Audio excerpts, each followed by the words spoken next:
Hi everyone, it's Eric Lalas. Today we're gonna study the Benoni defense played as white. This defense is usually used by black against queen pawn opening. White starts with d4, queen pawn opening, c5, inviting white to advance. Knight to f6, leading to Benoni Indian defense, holding the center. c4, d6, transposing to Indian defense, and opening up the c8 h3 diagonal for his light squared bishop. Knight to c3, taking his share of the center. g6, preparing to fianchetto his dark squared bishop. e4, gaining more space. Bishop to g7, preparing to castle. Knight to f3, black castles. White brings out his bishop and also preparing to castle. e6, challenging the pawn at d5, castle kingside. If black takes, white recaptures. If instead of taking the pawn at d5, black decides to take his rook to e8, white can take his knight to d2, holding the pawn at e4 and opening up the e2 h5 diagonal for his bishop. Black may continue with knight to a6, preparing to go to c7. White develops his rook. Knight to c7, a4,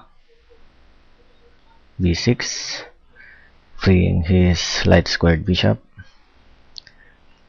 Rook to b1, and the rest of the game might continue with, for instance, rook to b8, queen to c2,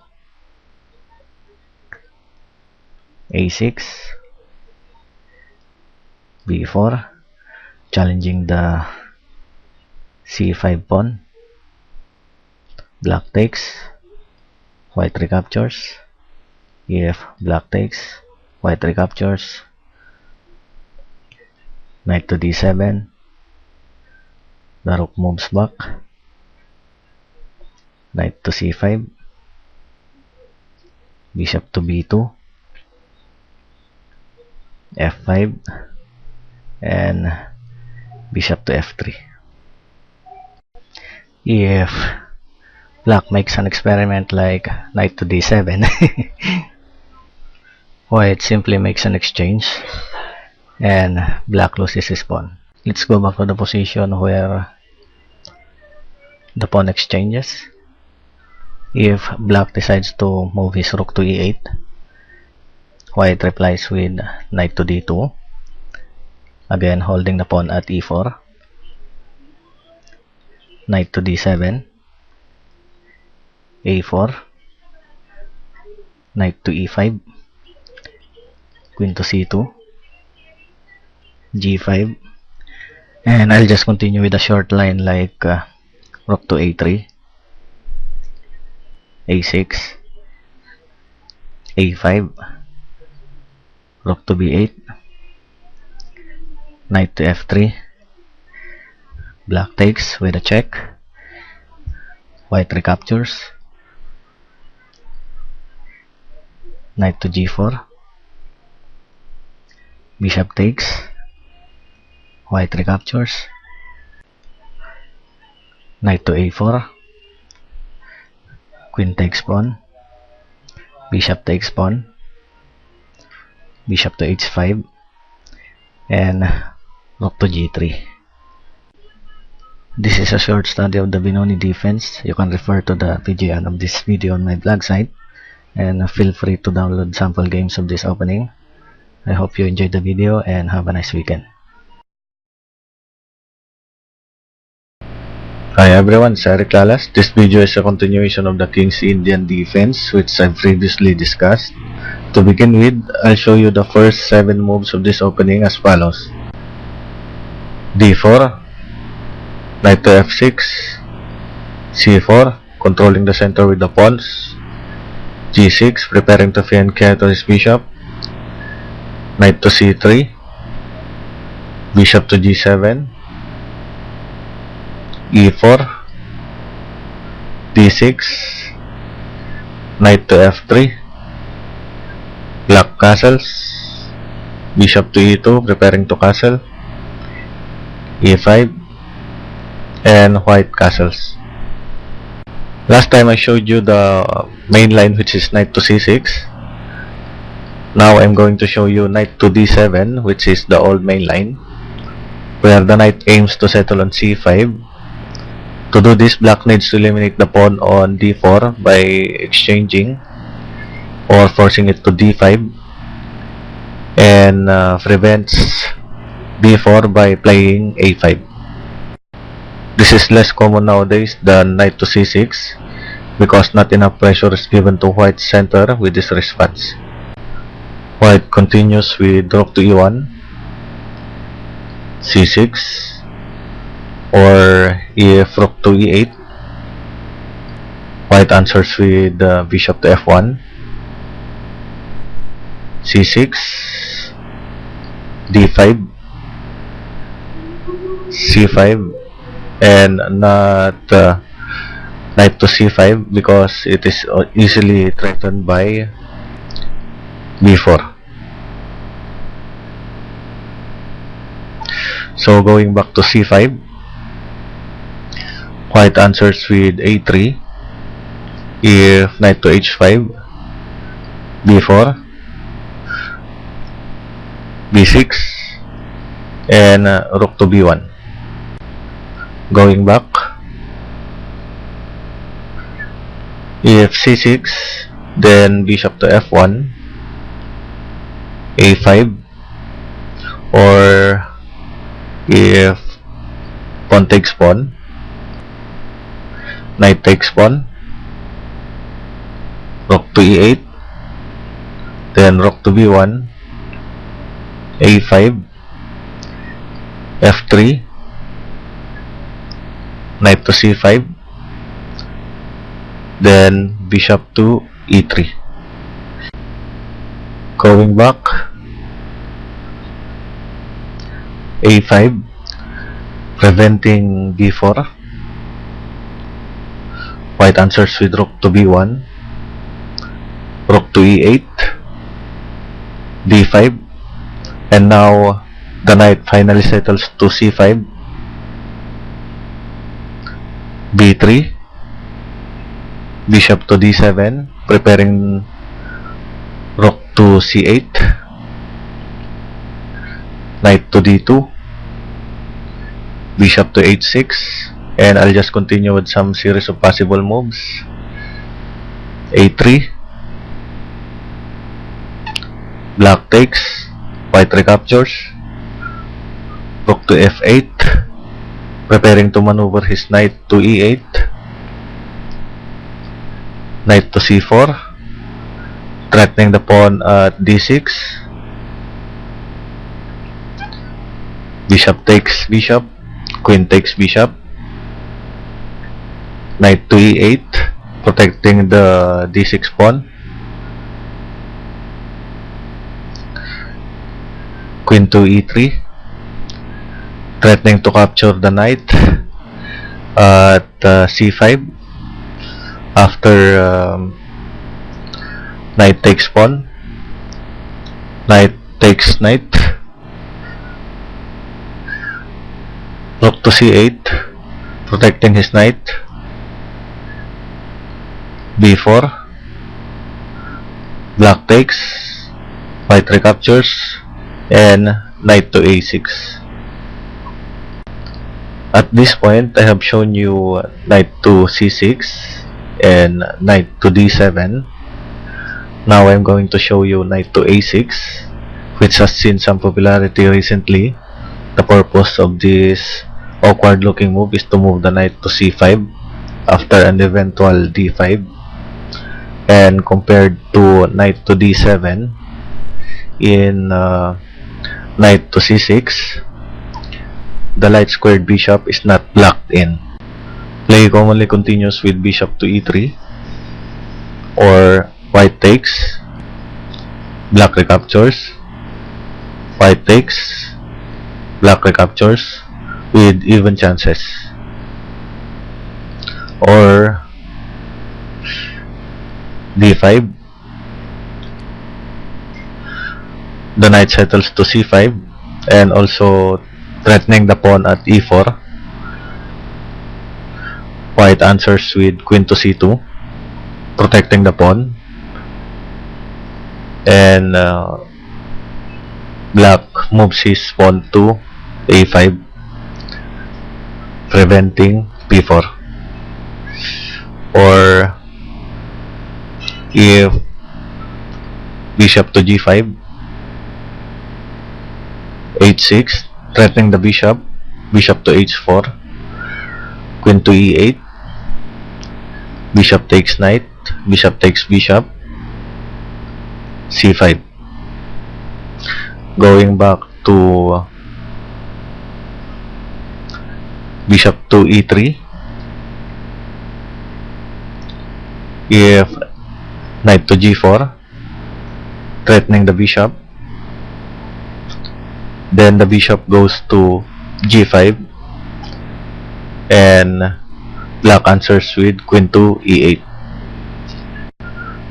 Aside from knight to c6, knight to d7, and knight to a6, sometimes black continues with c6 and white answers with rook to e1.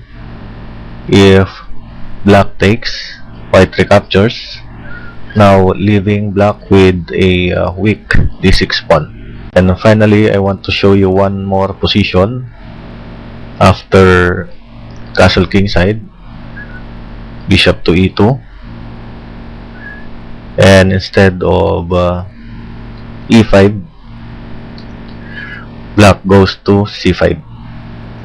Then white answers with d5. If e6, white castles,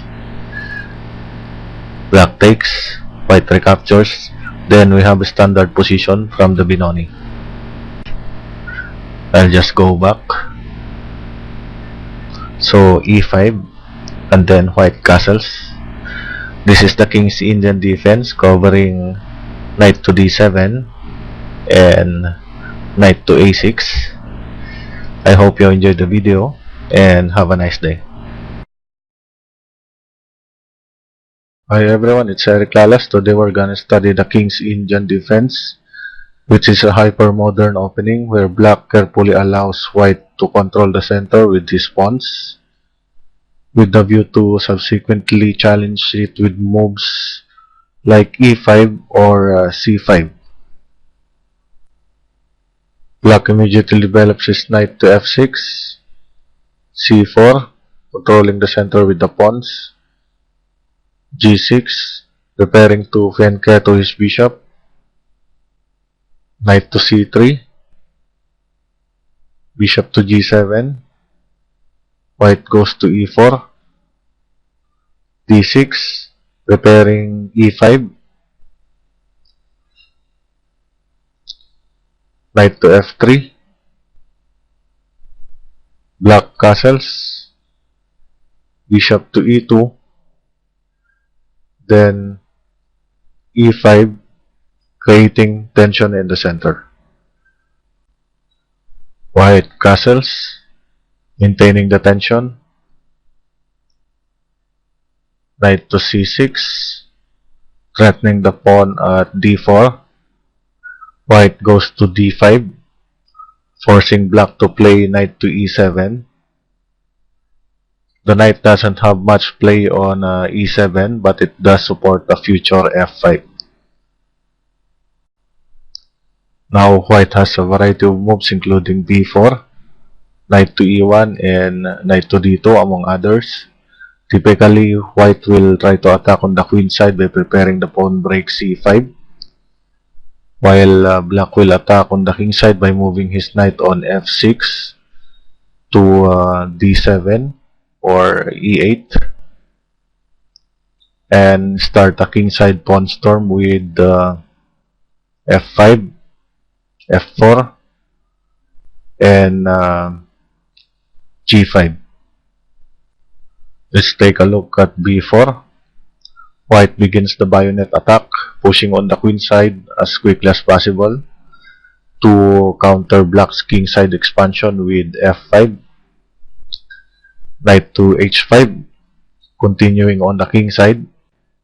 If a5, countering on the queen side. Bishop goes to a3. Pawn takes, bishop takes. Knight to d7. a4. Bishop to h6. And then white goes to a5. Going back to knight to h5. White answers with rook to e1. If f5, threatening the pawn at e4. Knight to g5, holding the pawn. Knight to f6, keeping the pressure. Bishop to f3. If c6, preparing c5, then white answers with bishop to e3. Going back, if instead of going to f6, the knight goes to f4, the game may continue with bishop takes knight, pawn takes bishop, rook to c1, defending the knight, bishop to f6, threatening the knight, knight goes to e6, bishop takes, pawn takes, bishop takes knight, rook takes bishop, pawn takes, bishop to f1, attacking the pawn, e3, pawn takes, rook takes, c6, king to h1, and I'll just continue, d5, rook to f3, rook takes, and queen takes. Going back to the ninth move, we've just seen b4. Now we'll take a look at knight to d2. The knight is moving towards the queen side and supporting queen side attack. It also prevents knight to h5 because the queen and the bishop is aiming at the h5 square. And after an eventual c5, the knight will settle on c4. Let's take a look at some possible continuation. If knight to e8, white continues on the queen side attack, while black continues his king side attack. c5,